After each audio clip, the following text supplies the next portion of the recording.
क्या आपने कभी सुना है कि कोई माँ मरने के बाद भी अपने बच्चों को ढूंढती है?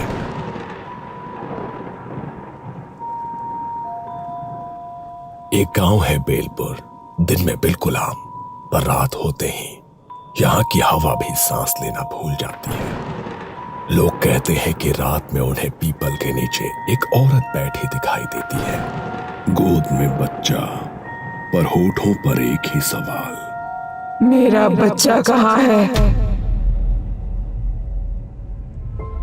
बेलपुर एक छोटा सा गांव। इसी गांव के आखिरी छोर पर था रघुवीर का घर। बाहर से देखने पर साधारण, पर अंदर एक औरत रोज जिंदा दफन होती थी। उसका नाम था अंजलि। अंजलि की शादी को 8 साल हो चुके थे। शादी के पहले हफ्ते से ही उसे समझ आ गया था कि ये घर उसे बहू नहीं, एक गुलाम समझता है। तेरे बाप ने क्या दिया था? 2 बर्तन और एक पुरानी अलमारी? अंजलि चुप रहती है। शायद कल सब ठीक हो जाएगा। लेकिन हर कल पहले से बदतर हो गया। शादी में जितना खर्च किया उतना तो आज तक वसूल भी नहीं हुआ है। साल बीतते गए, घर में कोई किलकारी नहीं गूंजी। पहले फुसफुसाहटें थी, फिर ताने बने, और फिर ये ताने अंजलि की पहचान बन गए। सुबह का वक्त था। अंजलि चूल्हे पर रोटी सेक रही थी। उसके हाथ कांप रहे थे। सास ने पड़ोसन से बात करते हुए जानबूझकर ऊंची आवाज में कहा, आजकल की लड़कियां न जाने क्या खाकर आती है मायके से। शादी के इतने साल हो गए, एक औलाद नहीं दे सकी। अंजलि ने पीछे मुड़कर कुछ कहना चाहा, लेकिन शब्द गले में अटक गए। रघुवीर हंसते हुए बोला, अरे माँ छोड़ो ना, किस्मत ही फूटी है इसकी। मेरे दोस्त के घर देखो, शादी के 2 सालों में 2 बच्चे। अंजलि ने चुपचाप रोटी पलटी। उसकी आंखों में आंसू थे, पर आवाज नहीं। एक दिन अंजलि के मायके से उसके माता पिता आए थे। माँ ने बेटी को देखते ही समझ लिया कि कुछ बहुत गलत है। अंजलि खाना परोस रही थी। बहू, थोड़ा तेज चलो। वैसे भी तुमसे क्या उम्मीद रखे? ना घर बढ़ाया ना वंश, कम से कम खाना तो गरम खिलाओ। रघुवीर अपनी मुंडी नीचे करके हंस रहा था। अंजलि की माँ रेखा ने बीच में कहा, बहन जी, डॉक्टर को दिखाया क्या? ससुर भैरव सिंह ने हंसकर जवाब दिया, दिखाया था। डॉक्टर ने साफ कहा कि दिक्कत जो है लड़कियों में है। ये झूठ था। कोई डॉक्टर नहीं, कोई जांच नहीं, बस इल्जाम। अंजलि का सिर झुक गया। उसके पिता कुछ बोलना चाहते थे, लेकिन बेटी की आंखों में डर देखकर चुप रह गए। धीरे धीरे ये बातें घर की 4 दीवारों से बाहर निकल गई। कुएं पर पानी भरती औरतें उसे देखकर कहती, वही अंजलि है ना? हाँ, इसकी सास कहती है ये बांझ है, इसके पति की दूसरी शादी होनी चाहिए।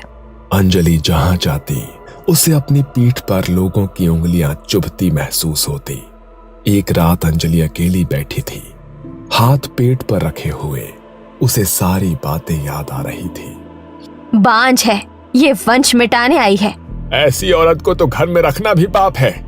अगर मैं माँ बन पाई तो क्या सब बदल जाएगा? उसे तब नहीं पता था कि उसकी कोख खाली नहीं थी, लेकिन उससे पहले समाज ने उसे बांझ घोषित कर दिया था, और यही वो जहर था जो उसकी आत्मा में धीरे धीरे भर रहा था। हर ताने के साथ अंजलि की आत्मा में एक दरार पड़ती गई। 5 साल बीत चुके थे, जिनमें अंजलि ने हर ताना, हर मार चुपचाप सह लिया था, क्योंकि उसके मन में एक ही बात चल रही थी, अगर बच्चा हो गया तो सब ठीक हो जाएगा।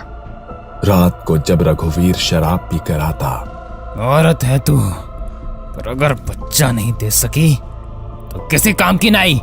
वो उसे पीटता, कभी दीवार से पटकता, कभी बाल खींचता। अंजलि रोती नहीं थी, बस मन में यही दोहराती, बस एक बार गर्भधारण हो जाए, फिर शायद सब बदल जाए। लेकिन रघुवीर की शराब, उसकी मार और अंजलि का टूटता शरीर, इन सब के बीच गर्भ ठहरना आसान नहीं था। शादी के 5 साल बाद एक सुबह अंजलि को उल्टी हुई। उसने डरते डरते अपने पेट पर हाथ रखा। डॉक्टर ने कहा, बधाई हो, आप मां बनने वाली हैं। उस दिन अंजलि देर तक आईने के सामने बैठी रही। पहली बार उसके चेहरे पर सच्ची मुस्कान थी। मेरे अंदर कोई है। उसने भगवान को धन्यवाद दिया।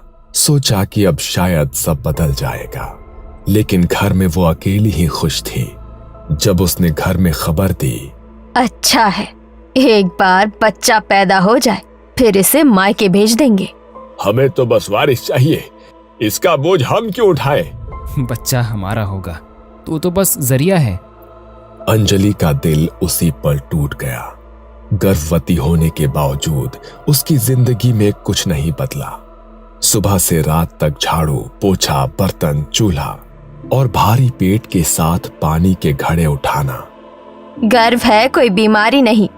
खाने में अक्सर बासी रोटी, कभी कभी बस पानी।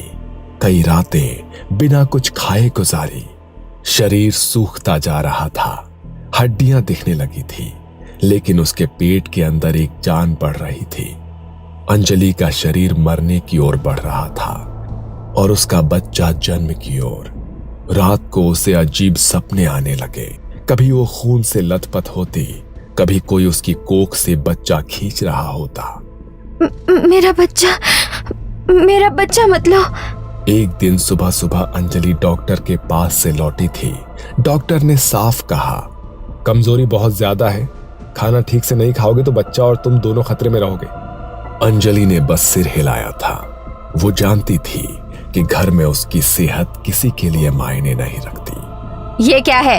हम क्या जानवर हैं जो ठंडा खाना खाएंगे? पूरे घर में उसकी चीख गूंज गई। अंजलि घबरा गई। माँ जी, डॉक्टर के यहाँ से आई थी, थक गई थी, अभी गर्म कर देती हूँ। ससुर ने बिना कुछ कहे थाली को जोर से धकेल दिया। थाली उलट गई, दाल फैल गई, रोटी जमीन पर गिर गई। नाक कटवाने आई है? बांझ थी, अब गर्भ में भी अकल नहीं आई है। और तभी रघुवीर उठा। उसकी आंखें लाल थी, मुंह से शराब की बदबू। जानबूझकर करती है ये सब, हमसे बदला ले रही है। पहला थप्पड़ पड़ा, अंजलि लड़खड़ा गई। दूसरा थप्पड़, फिर लात। कोई बचाने नहीं आया। अंजलि चिल्लाई, माँ जी, बाबूजी, मुझे बचाओ। लेकिन शांताबाई और ससुर चुपचाप बैठे देखते रहे। रघुवीर रुक नहीं रहा था। घूंसे, लात, दीवार से टकराता शरीर। अंजलि जमीन पर गिर पड़ी। उसने दोनों हाथ अपने पेट पर रख लिए। मेरे पेट में बच्चा है, उसके लिए तो रुक जाओ। लेकिन चीखते चीखते अचानक अंजलि शांत हो गई। उसकी जान चली गई थी। पूरे कमरे में सन्नाटा। सिर्फ एक बात, अच्छा हुआ झंझट खत्म, लेकिन इसे ऐसे ही नहीं छोड़ सकते। अगर किसी को पता चल गया तो पूरा गांव सिर पर चढ़ जाएगा। पुलिस, पंचायत और फिर बदनामी अलग। शांताबाई ने अंजलि की लाश को घूरते हुए देखा। उसकी आंखों में न डर था, न पछतावा। कोई संस्कार वंस्कार नहीं होगा। चिता जलेगी तो पूरे गांव को बताना पड़ेगा, झूठी चिंता दिखानी पड़ेगी। थोड़ा रुक कर वो बुदबुदाए, कल मोही बच्चा लेकर चली गई। रघुवीर चुप था। शराब का नशा अब उतर चुका था। उठा इसे और पीछे खेत में गाड़ दे, सुबह तक कोई निशान नहीं रहना चाहिए। रघुवीर ने अंजलि के शरीर को उठाया। उसके हाथ अब भी पेट को पकड़े हुए थे, जैसे वो मरने के बाद भी अपने बच्चे को बचा रही हो। रघुवीर का हाथ एक पल को कांपा, लेकिन वो रुका नहीं। उसने अंजलि को उठाया और पीछे के दरवाजे से बाहर निकला। खेत में अंधेरा था। रघुवीर ने एक गड्ढा खोदा और अंजलि को उसी कपड़े में गाड़ दिया गया जिसमें वो मरी थी। न कोई मंत्र, न कोई अग्नि, न कोई अंतिम शब्द। ऊपर खेत, नीचे एक मां और उसके गर्भ में अधूरी जिंदगी। रघुवीर वापस आया, हाथ धोए। तीनों ने चुपचाप खाना खाया। तीनों अपने अपने कमरों में सोने चले गए, जैसे कि कुछ हुआ ही ना हो। जैसे घर में कभी अंजलि थी ही नहीं। 3 दिन बीत गए थे। घर में अंजलि का नाम कोई नहीं लेता था। खेत के पीछे की मिट्टी अब बैठ चुकी थी। पर तीसरी रात, आधी रात के करीब शांताबाई की नींद टूटी। कानों में छोटे बच्चे की आवाज गूंज रही थी। ये किसकी आवाज है? कहीं बच्चा रो रहा है? कौन सा बच्चा? सो जा। लेकिन आवाज रुकने का नाम नहीं ले रही थी। धीरे धीरे वो आवाज पूरे घर में फैल गई। अगली सुबह गांव के चौराहे पर लोग इकट्ठा थे। कल रात मैंने देखा पीपल के नीचे एक औरत बैठी थी और वो रो रही थी। अब मैंने भी सुना किसी के रोने की आवाज आ रही थी। मैंने भी देखा, लेकिन चेहरा साफ नहीं दिखा, पर गोद में कुछ था। गांव में बात फैल चुकी थी कि रात में कोई औरत दिखाई देती है। रघुवीर के घर में अब रातें सबसे डरावनी हो चुकी थी। कभी किसी के जोर से चिल्लाने की आवाज आती, कभी ऐसा लगता जैसे कोई असहनीय दर्द से कराह रहा हो। माँ, आपने सुना? हाँ, हर रात। एक रात भैरव सिंह को आंगन में अंजलि बैठी दिखी। गोद में एक बच्चा, वो उसे झुला रही थी। अंजलि। पलक झपकते ही वहां कोई नहीं था। हर रात उन तीनों के लिए एक सजा बन गई थी। डर के मारे तीनों एक ही कमरे में सो रहे थे। एक रात सभी सो रहे थे, दरवाजा बंद था। अचानक कमरे में ठंडी हवा आने लगी और खिड़की हवा से खड़खड़ाने लगी।